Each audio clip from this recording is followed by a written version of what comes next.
Assalamualaikum warahmatullahi wabarakatuh. Ketemu lagi di channelnya Nis Edutainment. Nah, hari ini video kali ini kita agak berbeda nih gitu ya, karena hari ini kita akan bertemu dengan seseorang dengan ikadam juga, dan kita akan berkolaborasi hari ini. Beliau adalah sahabat kita juga dan memang bergerak di bidang industri kreatif, khususnya di bidang fashion. Nah, kira-kira apa aja sih di sini? Nanti kita akan kupas tuntas bagaimana perjalanan bisnisnya, kemudian juga produksinya seperti apa, begitu ya, dan juga apa aja sih yang sudah dihasilkan sekarang gitu. Nah, tanpa berlama-lama lagi kita akan ketemu dengan seseorang, dengan sahabat kita yang memang betul-betul untuk hari ini ia diamanahi sebagai di bagian produksinya, yaitu Kang Erwan. Kita akan panggil Kang Erwan. Kang Erwan.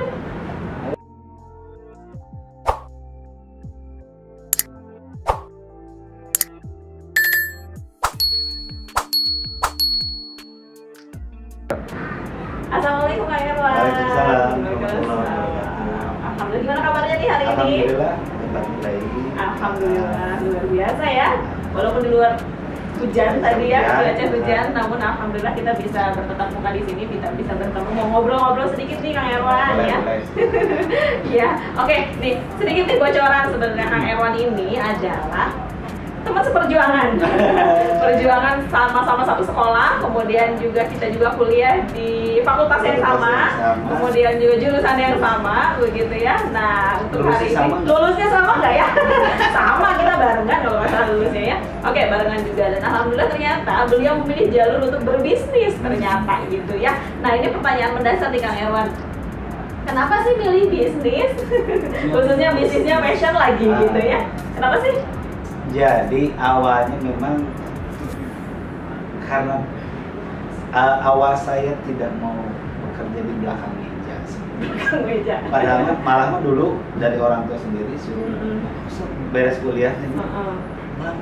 Melamar aku kemana gitu. Tapi karena memang jiwanya sudah bukan menjadi pekerja, saya lebih banyak berbisnis dan hidup di jalan. Hidup di jalan, jalanan ya. Jalanan sebetulnya saya. Jadi pertama tidak terikat waktu.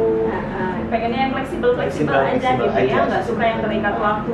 Masuk jam sekian, keluar jam sekian begitu ya. Pengennya ngatur sendiri aja gitu ya. Oh, seperti itu ya. Jadi memang pengennya emang bisnis begitu ya. Jadi kalau untuk kerja di kantoran kayaknya enggak deh gitu. Nanti tuh bisa mau motoran gitu ya. Kalau misalnya ini nggak bisa. Karena emang hobinya Om Erwan ini salah satunya adalah pemotoran, yang sepedahan begitu ya. Apalagi kan mau olahraga begitu. Jadi mungkin kalau terikat dengan jam kantor itu akan sangat sulit, hobinya tidak akan tersalurkan begitunya Kang ya. Oke, baik. Nah, tadi sebenarnya sempat lihat sih, sempat jalan-jalan sedikit gitu ya di sini gitu. Ternyata memang pas tadi ngobrol di belakang layar, memang Om Erwan ini gitu, atau Kang Erwan ini untuk sekarang diamanahi sebagai bagian produksi gitu ya Kang ya, bagian produksi di MLTD ini. Tadi saya belum sempat nyebutin sebenarnya vendornya ini teh apa gitu ya. Memang ternyata namanya ini MLTD, kemudian juga punya brand juga gitu ya. Brandnya itu salah satunya The Studio seperti itu. Nah, kalau boleh tahu nih Kang Erwan, MLTD ini sebenarnya apa sih? Terus gimana sih, kasih gambaran sedikit dong. Oke. Sebenarnya ada dua orang sebetulnya. Sebetulnya saya sama Emil. Iya, adiknya berarti ya Emil ini ya. Oke. Adik saya sebetulnya pengennya mah ada juga sih hadir hari ini, tapi karena memang ada pekerjaan di luar ya. Jadi ya tidak bisa diwakili dulu sama tapi mungkin nanti the next lah bisa khusus ngobrol tentang ininya ya, ke studionya ya. Awal mulanya MLTD itu saya berdua sama Emil sama adik saya. Itu tahun berapa Kang? Kalau boleh? Tahun 2011. Jadi merintisnya itu pertama banget itu 2011. Itu udah keluar kuliah ya berarti ya? Udah kuliah juga. Sudah malah melintang kemana-kemana. Ternyata ketemu sama adek, dia kurang berbisnis aja. Bisnis dari celana jeans. Awalnya celana jeans customize. Dan MLTD. Udah produksi di sini atau belum seperti ini ya? Dulu di mana produksinya? Dulu diproduksi di Buah Batu, itu ukuran 2/3. Ukuran 2/3 ya, dan sekarang sudah ya, 2/3, nggak punya mesin, tapi punya tekad yang kuat. Saya pasti bisa. Jadi nggak punya mesin, nggak punya alat, tapi yang jahit juga nggak ada. Berarti masih ngemaklun mungkin ya sifatnya waktu pertama. Jadi pertama itu kita punya bahan beli ke Almim, satu celana. Nah, jadi saya yang pola, saya yang potong, yang ngejahit ke orang. Seperti itu ya perjalanan pertamanya. Terus ketika pas udah nih, itu dengan brand MLTD berarti ya, gitu MLTD. Nah itu bertahan sampai berapa lama Kang? Itu bertahan sampai 2012 kita 2012. Pernah nyungsep. Terjun bebas. Perjalanan 2012 1 tahun itu teh. Udah wenya gitu. Nah, itu gimana tuh Kang menghadapi itu ketika nyungsep itu teh gitu ya gitu. Dari situ udah deh nggak akan di dunia fashion lagi, nggak akan menjahit lagi gitu, apa tetap terus digimanain lagi ya gitu kayak gitu semangat. Nah, itu set waktu itu setelah sholat asar. Karena jadi kita dapat jahitan nih, dapat ada order, kita mau keliling keluar, ternyata hancur, gagal gitu. Tidak sesuai gitu, tidak sesuai ya. Itu hampir 2012 itu nominal 60 juta kalau dinominalkan. Dinominal kita harus mengganti. Terus kita sholat asar di depan musola, di depan toko yang ukuran 2/3 itu sekaligus udahan lah, kita masing-masing aja dulu trennya. Setelah sholat asar ini aja ya gitu, sempet drop aja gitu. Drop, udah aja lah, bukan rezekinya kita di sini kan. Tapi tiba-tiba mungkin Allah juga ngedenger doa karena kita bisa orang lain gitu.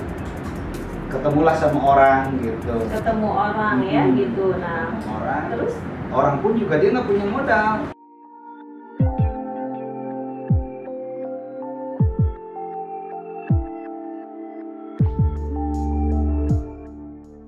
Cuma punya ide, jangan-jangan. Cuma punya ide aja. Punya pasukan orang gitu, pasukan operator jahit.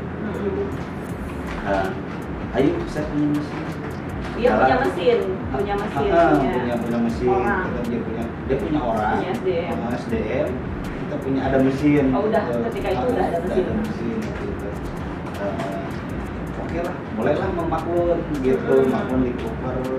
Terus berjalan, alhamdulillah punya ada sedikit beli mesin lagi, ada sedikit nambah lagi gitu. Sampai akhirnya 2014 kita tidak bisa overload kerjaan.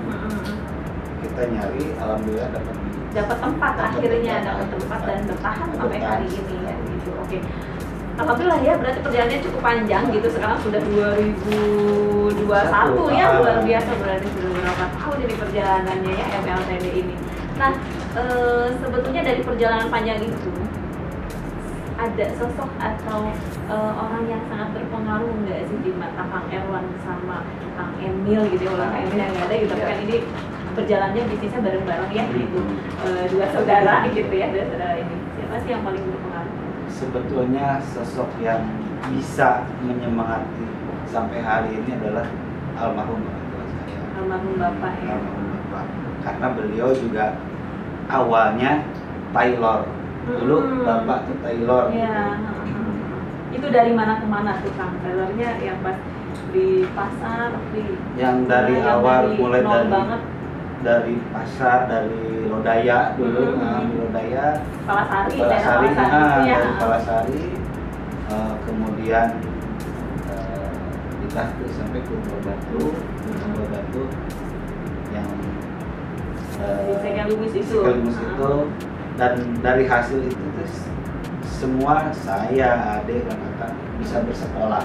Alhamdulillah ya bisa sampai selesai kuliah gitu ya, sampai semuanya bisa berkarya begitu ya. Jadi almarhum Bapak Allah yarham ya gitu. Jadi memang Bapak ini bapaknya Kang Erwan ini sangat berjasa. Makanya mungkin Kang Erwan kenapa sih memilih bisnis ini? Karena mungkin dari kecil yang Kang Erwan lihat tuh mungkin sudah melihat Bapak tuh almarhum memang sudah bergelut di bidang fashion gitu. Dari mulai muda udah tahu bagaimana bikin pola begitu ya, bagaimana menggunting pola, menjahit gitu. Itu Bapak lakukan sendiri ya begitu. Jadi luar biasa memang ternyata peran orang tua di sini harus memberikan contoh yang baik, yang positif, karena anak itu betul-betul melihat ya apa yang dilakukan oleh orang tuanya mungkin ya. Oke, baik Kang. Kalau target pasarnya kira-kira siapa Kang? Target pasarnya sebetulnya mah kita hanya sebatas vendor sebetulnya awalnya sebatas vendor. Itu kebanyakan target pasar itu dari SMP, anak-anak SMP itu berarti anak-anak muda gitu ya, sampai juga kuliah, sampai juga mahasiswa begitu ya.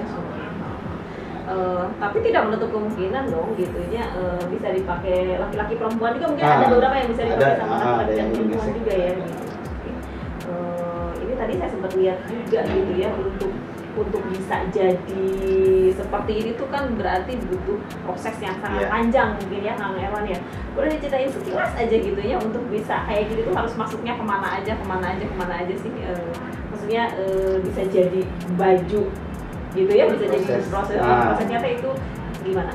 Jadi untuk dari awal untuk tahapan proses dari jahit itu sebetulnya dari pertama dari PPIC. PPIC itu apa tuh? PPIC itu orang yang mengelola sebelum PO turun ke produksi. Jadi saya ada pesanan, masuklah ke bagian itu. Nanti dari situ baru di situ ke orang-orang produksi. Produksinya. Dari cutting, dari operator jahitnya, sampai ke sewing dan sampai finishing. Sampai ke finishing QC-nya gitu ya. Jadi lumayan panjang ya gitu. Nah pastinya nih karena prosesnya yang panjang berarti nanti berhubungan dengan price-nya juga dong gitu ya. Nah price ini kan berhubungan dengan hasil gitu ya, hasil yang dihasilkan gitu, produk yang dihasilkan itu. Kira-kira kalau boleh tahu nih gambaran price-nya dari rate berapa sampai berapa lah. Kalau bilang dari yang termurah sampai yang termahal itu kisaran berapa sih Kang? Kisaran dari ada yang kalau dari 150 sampai ke 350 lah. Dari 150 sampai 300. Jadi memang kalau suka ngecek ya di Instagramnya begitu ya, nah gitu, sempat lihat lah gitu ya untuk harganya memang berapa itu agak lumayan ya gitu untuk produk ini gitu. Nah kira-kira kalau marketingnya sendiri Kang, gimana nih pemasarannya, kemana aja sih? Terus misalnya apa online aja, apa offline juga, atau nyimpen di toko apa gimana gitu? Punya toko juga nggak sih?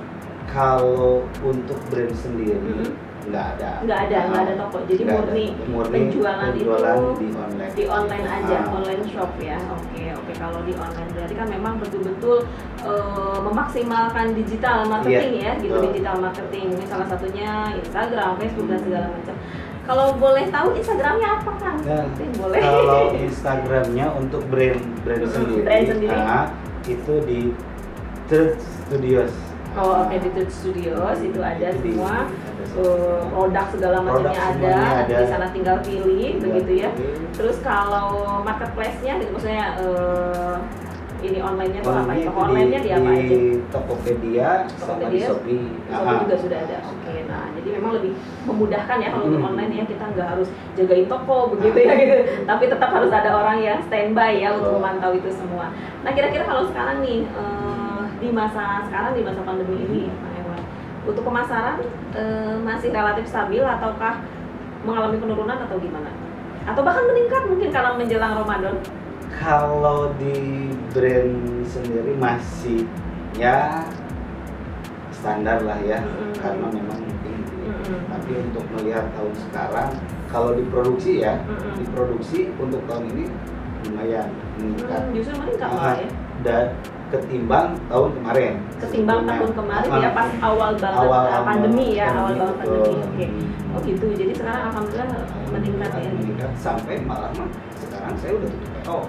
Udah tutup PO. Udah tutup PO. Alhamdulillah. Tidak menerima PO. Sudah tidak menerima PO lagi, soalnya udah mau lebaran juga, udah full ya, udah full. Jadi memang udah luar biasa. Kalau boleh tahu udah berapa nih yang masuk ya Kang? Ini sampai hari ini ya, hari ini ditutup ini teh. Ditutup itu 30.000 piece. Subhanallah, masya Allah, alhamdulillah ya, berkah. Alhamdulillah. Berkahnya gitu ya, alhamdulillah. Nah Kang, pastinya bukan cuma saya nih yang penasaran gitu ya, penasaran bagaimana sih produksi dari nol begitu ya, dari kain begitu ya sampai ke tahap jadi baju gitu ya. Itu kan tadi prosesnya panjang nih. Boleh nggak sih kita keliling-keliling nanti melihat bagaimana prosesnya sampai ke gudangnya, lihat hasilnya yang udah jadi dan siap dipasarkan, boleh nggak Kang? Boleh. Boleh. Oke. Nah pastinya nih pemirsa juga pasti penasaran nih gimana sih cara bikinnya. Kita kan nanti ketemu mungkin dengan yang jahit, yang QC dan segala macam gitu. Jadi jangan sampai lupa, tetap pantengin terus video kita di channelnya Nis Entertainment.